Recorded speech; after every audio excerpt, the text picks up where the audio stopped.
Then the Lord said to Aaron, "You, your sons, and your relatives from the tribe of Levi will be held responsible for any offenses related to the sanctuary. But you and your sons alone will be held responsible for violations connected with the priesthood. Bring your relatives of the tribe of Levi, your ancestral tribe, to assist you and your sons as you perform the sacred duties in front of the tabernacle of the covenant. But as the Levites go about all their assigned duties at the tabernacle, they must be careful not to go near any of the sacred objects or the altar. If they do, both you and they will die. The Levites must join you in fulfilling their responsibilities for the care and maintenance of the tabernacle, but no unauthorized person may assist you. You yourselves must perform the sacred duties inside the sanctuary and at the altar. If you follow these instructions, the Lord's anger will never again blaze against the people of Israel. I myself have chosen your fellow Levites from among the Israelites to be your special assistants. They are a gift to you, dedicated to the Lord for service in the tabernacle. But you and your sons, the priests, must personally handle all the priestly rituals associated with the altar and with everything behind the inner curtain. I am giving you the priesthood as your special privilege of service.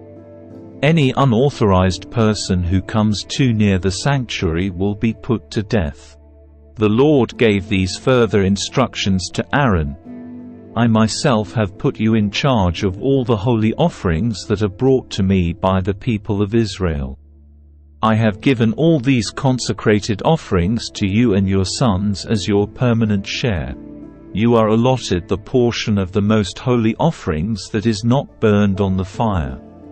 This portion of all the most holy offerings, including the grain offerings, sin offerings, and guilt offerings, will be most holy, and it belongs to you and your sons. You must eat it as a most holy offering. All the males may eat of it, and you must treat it as most holy. All the sacred offerings and special offerings presented to me when the Israelites lift them up before the altar also belong to you. I have given them to you and to your sons and daughters as your permanent share. Any member of your family who is ceremonially clean may eat of these offerings. I also give you the harvest gifts brought by the people as offerings to the Lord, the best of the olive oil, new wine, and grain. All the first crops of their lands that the people present to the Lord belong to you. Any member of your family who is ceremonially clean may eat this food. Everything in Israel that is specially set apart for the Lord also belongs to you. The firstborn of every mother, whether human or animal, that is offered to the Lord will be yours. But you must always redeem your firstborn sons and the firstborn of ceremonially unclean animals. Redeem them when they are 1 month old. The redemption price is 5 pieces of silver, as measured by the weight of the sanctuary shekel, which equals 20 gerahs. However, you may not redeem the firstborn of cattle, sheep, or goats. They are holy and have been set apart for the Lord. Sprinkle their blood on the altar, and burn their fat as a special gift, a pleasing aroma to the Lord. The meat of these animals will be yours, just like the breast and right thigh that are presented by lifting them up as a special offering before the altar. Yes, I am giving you all these holy offerings that the people of Israel bring to the Lord. They are for you and your sons and daughters, to be eaten as your permanent share. This is an eternal and unbreakable covenant between the Lord and you, and it also applies to your descendants." And the Lord said to Aaron, "You priests will receive no allotment of land or share of property among the people of Israel. I am your share and your allotment. As for the tribe of Levi, your relatives, I will compensate them for their service in the tabernacle. Instead of an allotment of land, I will give them the tithes from the entire land of Israel. From now on, no Israelites except priests or Levites may approach the tabernacle. If they come too near, they will be judged guilty and will die. Only the Levites may serve at the tabernacle, and they will be held responsible for any offenses against it. This is a permanent law for you, to be observed from generation to generation.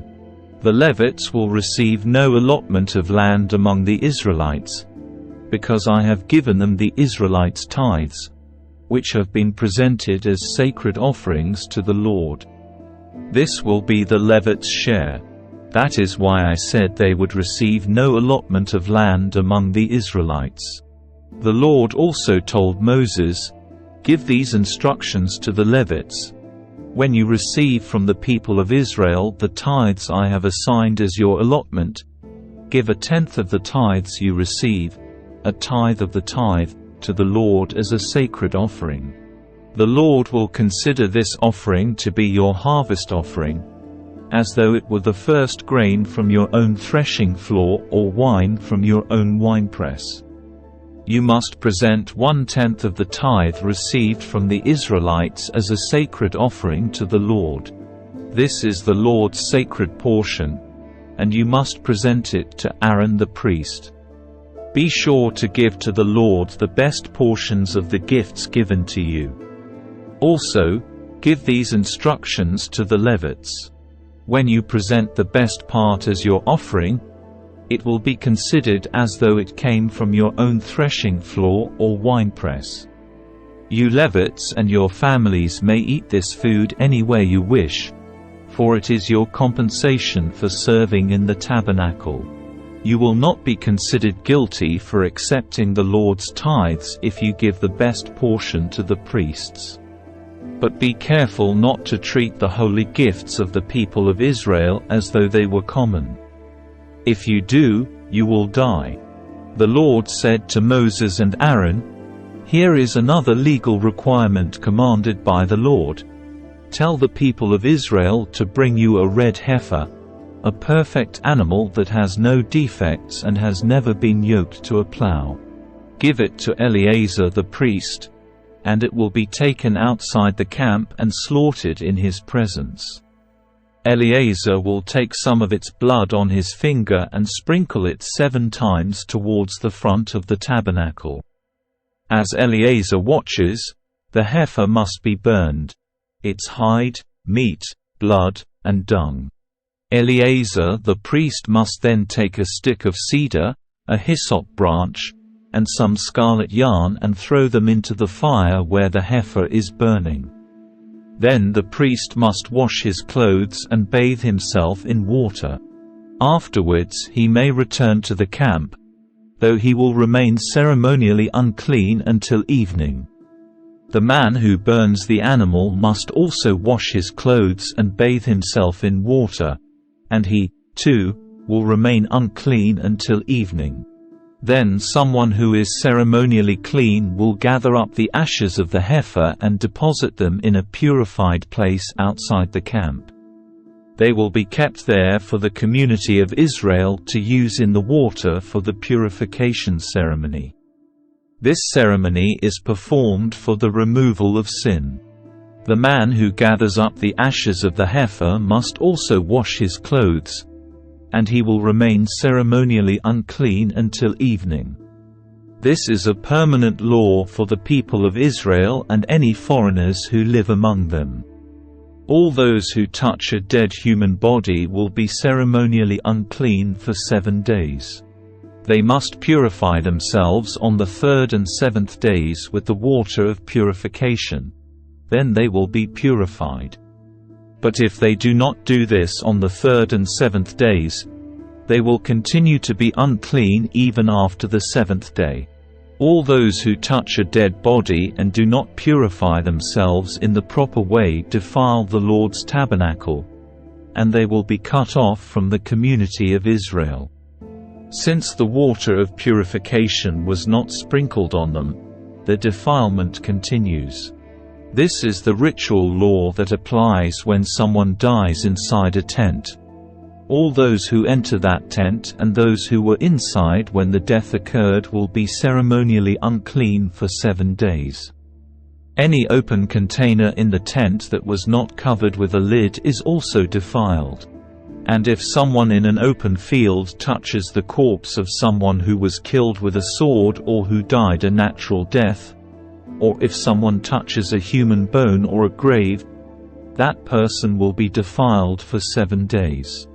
To remove the defilement, put some of the ashes from the burnt purification offering in a jar, and pour fresh water over them. Then someone who is ceremonially clean must take a hyssop branch and dip it into the water. That person must sprinkle the water on the tent, on all the furnishings in the tent, and on the people who were in the tent. Also on the person who touched a human bone, or touched someone who was killed or who died naturally, or touched a grave. On the 3rd and 7th days the person who is ceremonially clean must sprinkle the water on those who are defiled. Then on the 7th day the people being cleansed must wash their clothes and bathe themselves, and that evening they will be cleansed of their defilement. But those who become defiled and do not purify themselves will be cut off from the community, for they have defiled the sanctuary of the Lord. Since the water of purification has not been sprinkled on them, they remain defiled. This is a permanent law for the people. Those who sprinkle the water of purification must afterwards wash their clothes, and anyone who then touches the water used for purification will remain defiled until evening. Anything and anyone that a defiled person touches will be ceremonially unclean until evening.